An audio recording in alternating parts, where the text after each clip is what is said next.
ሐዘን አይልቀቅሽ ሰላም አይቅረብሽ ተብለን የተረገምን እስከሚመስለን ድረስ እኛ ኢትዮጵያውያኖች ነጋ ጠባ ከሐዘን ከሰቆቃና እጅግ በጣም ነፍስንና ልብን ከሚያስጨንቁ ዜናዎች ውጪ መስማት ካቆመን እጅግ በጣም ሰነባብተናል።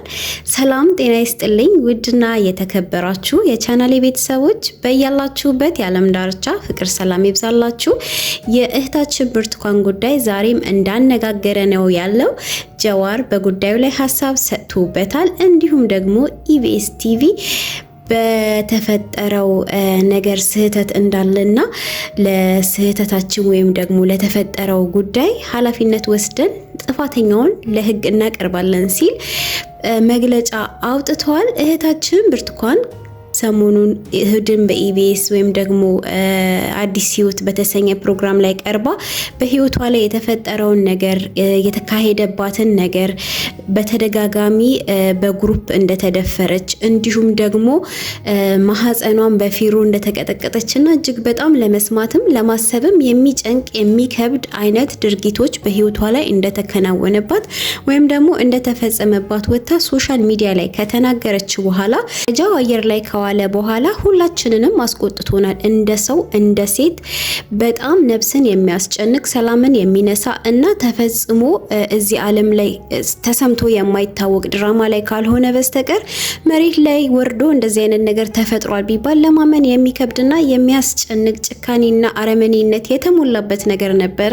ይሄ ደግሞ ሁሉንም ሰው አስቆጥቶት ነበር። አንዳንድ ሰዎችን ደግሞ ነገሮች ወደ ብሔር እንዲወስዱና መንደሬ ሰፈሬ ብሔሬ እንዲሉ አድርጓቸዋል። የኔ ይሄንን አያደርግም እናንተ እንዲናችሁ ተባብለው ጉዳዩ ላይ አንዳንድ ሰዎች ሲሳሳቡበት ነበረ። ነገር ግን ይሄ በትክክል መሬት ላይ ወርዶ የተፈጸመ ነገር ከሆነ እጅግ በጣም የሚያስፈራና የሚያስጨንቅ እዚህ ምድር ላይ ነው ወይ እኔ ወልጄ ልጅ አሳድጌ ተብሎ በጣም የሚያስጨንቅ ስሜት ነው የሚፈጠረው። የት ሄጄ ነው የምኖረው? ልጆቼን የወለዱትም እናት የሆኑትም አባት የሆኑትም ልጆቼን የት ልደብቅ፣ ልጆቼን የት ልሸሽጋቸው፣ ከዚህ ጉድ ወዴት ላውጣቸው ብለው እጅግ በጣም በጭንቀት እንዲኖሩ የሚያደርግ እጅግ በጣም ቀፋፊ የሚከብድ ዜና የሚከብድ መረጃ ነውና ይህ መረጃ ከሶሻል ሚዲያ ወይም ደግሞ ኢቢኤስ ነበር የለቀቀው። ኢቢኤስ ከጣቢያው ላይ አንስቶት ነበረ።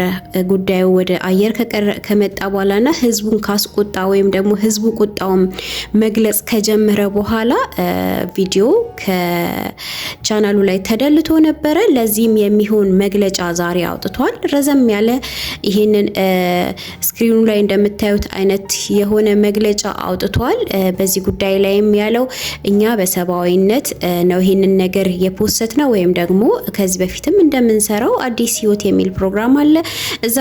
እዛ ፕሮግራም ላይ እንደምናቀርበው እንደሌሎቹ ባለታሪኮች እሷም ወደ ጣቢያችን መጣ ለምና ጉዳዩ ወይም ደግሞ ታሪኳ እንዲወራ ወይም ደግሞ ታሪኳ ለህዝብ እንዲቀርብ ጠይቃን ነው አቅርበናል። ነገር ግን ይሄንን ነገር እኛም ተመልካቹም በሌላ መልኩ ወይም ደግሞ በሌላ ሳይድ እንዲያየው ያደረጉ አካላቶችን ለህግ አቀርባለሁ።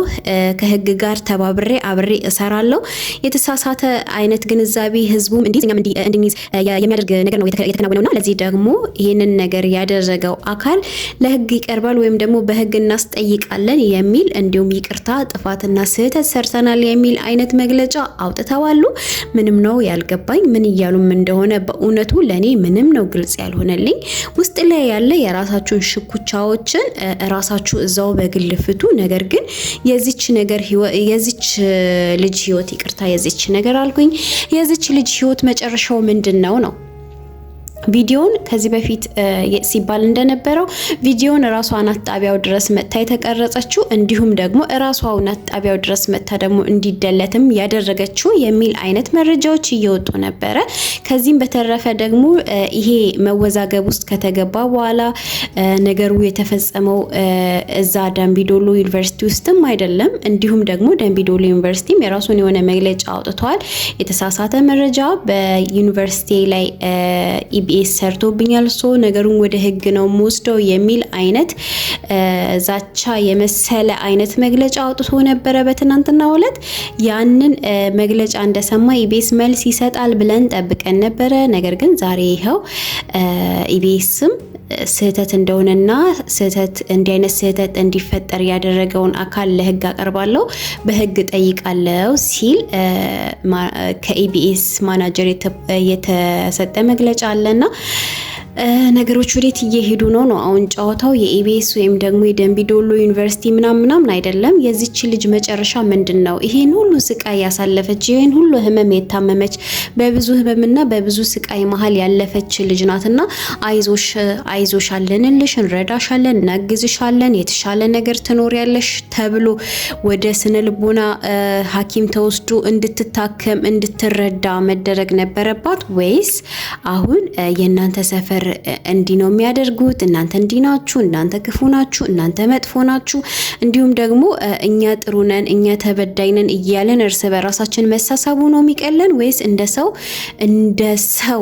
በቃ በስነ ስርዓት እንደ ሰው ታመን ነገሮችን ለማከም መጣሩ ነው የሚሻለን? እውነቴን ነው የምላችሁ። ሰው የማያደርጋችሁ ዘረኝነት፣ ሰው የማያደርጋችሁ ብሔር ገደል ይግባ፣ ገሃነም ይግባ። ሰው የማያደርጋችሁ ከሰውነት ተራ የሚያስወጣችሁ ብሔርተኝነት፣ ከሰውነት ተራ እንደ ሰው ማዘን እንዳትችሉ የሚያደርጋችሁ፣ እንደ ሰው ልብ እንዳይኖራችሁ፣ የሰው ልጅ ህመሜ፣ የሰው ልጅ ቁስሌ፣ የሰው ልጅ መገፋት ማያሳስባችሁ፣ በዚህ ልክ ጨካኝ የሚያደርጋችሁ ብሔርተኝነት፣ ዘረኝነት፣ ማንነት ገደል መግባት ይችላል። ሰው መሆን ይቀድማል። ይሄ ታሪክ ሰው የመሆን ነው በጣም መጠየቅ ያለበት። ምክንያቱም አሁን በጣም ብዙ መረጃዎች እየወጡ ነው፣ ብዙ መታወቂያዎች እየወጡ ነው። ድራማ ነው የተሰራው። ልጅቷ ላይ እንዲህ አይነት ነገር የተካሄደ ነገር አይደለም። የእውነት መሬት ላይ የወረደ እንዲህ አይነት ህይወት አሳልፋ አይደለም፣ ድራማ ነው የተሰራው እየተባለ ነው። ነገር ግን የተወራው ነገር በሙሉ እውነት ነው ወይ አይደለም ተጣርቶ የህግ አካልም ሆነ የኢቢኤስ ኃላፊዎችም ሆነ በስነ ስርዓት ነገሩን አጣርተው የምር ይች ልጅ ይሄ ነገር ደርሶባታል ወይ፣ ይሄንን ስቃይ አሳልፋለች ወይ፣ ማን ነው እንድታሳልፍ ያደረገው ብላችሁ አጣርታችሁ መልሱን ለህዝብ ልትነግሩ ይገባል። እንዲሁም ደግሞ የምር ከሆነ ያደረገውን ወንጀለኛ ለህግ ልታቀርቡ ይገባል። እንዲሁም ደግሞ ይቺ ልጅ እርዳታ ይገባታል፣ ያስፈልጋታል፣ ሕክምና ያስፈልጋታል፣ አንደኛ፣ ሁለተኛ እርዳታ ያስፈልጋታል። ስለዚህ አሁን ነገሩ ተድበስብሶ እንዳይቀር ጀዋር መሐመድም በራሱ ፔጅ ላይ ስለ ልጅቷ የተናገረ ወይም ደግሞ ያስተላልፈው መልእክት አለ። ከዚህ በፊት ደንቢዶሎ ላይ ተማሪዎች ታግተዋል። ይህ መንግስት ከመጣ በዚህ 7 ዓመት ውስጥ ከተከናወኑትና መልስ ካልተገኙላቸው ነገሮች መካከል የደንቢዶሎ ተማሪዎች እገታ ነው።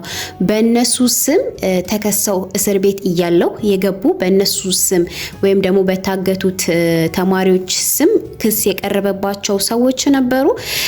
ህዝቡን ዋሽቷል መንግስት ብዙ ነገሮችን እያለ ብዙ ያልሆነ ያልተፈጠረና ያላደረገውን ነገር እየተናገረ እያወዛገበ ቆይቷል። አሁን ደግሞ ምን ተፈጥሮ ነው ልክ እንደ አዲስ ይሄንን ነገር ይዘው ወደ ሚዲያ የመጡት? ምንድነው ምክንያቱ?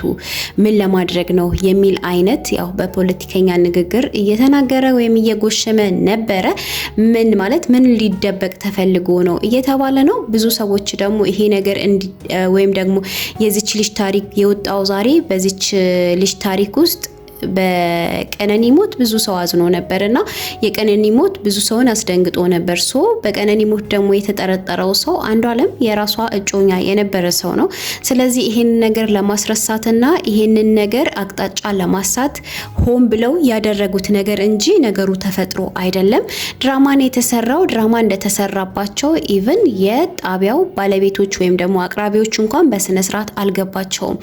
ነገሩን አጀንዳውን ለማስቀየር ወይም ደግሞ ከአንዱ ዓለም ላይ ነገሮች እንዲበርዱ ወይም ሰው አይኑን ከሱ ላይ እንዲነቅልና ሌላ ጉዳይ ላይ እንዲያደርግ የተፈጠረ ተራ አጀንዳ እንጂ የደንቢዶሎ ተማሪዎች ወይም ደግሞ የዩኒቨርሲቲ ተማሪዎች መካከል አንደኛው አይደለችም። መረጃው ይሄ ነው እያሉ በፎቶ በመታወቂያ ምናምን እንደ መረጃ እያቀረቡና ነገሮችን ለማጣጣል የሚሞክሩ ሰዎች አሉ። ግን ያም ሆነ ይህ ነገር ተፈጥሮ አልዌስ አልተፈጠረም የሚለውን ነገር በስነ ስርዓት መንግስትም ሆነ እንዲሁም ደግሞ ቤተሰቦቹ አጣርተው በስነ ስርዓት ምላሽ ሊሰጡበት ይገባል።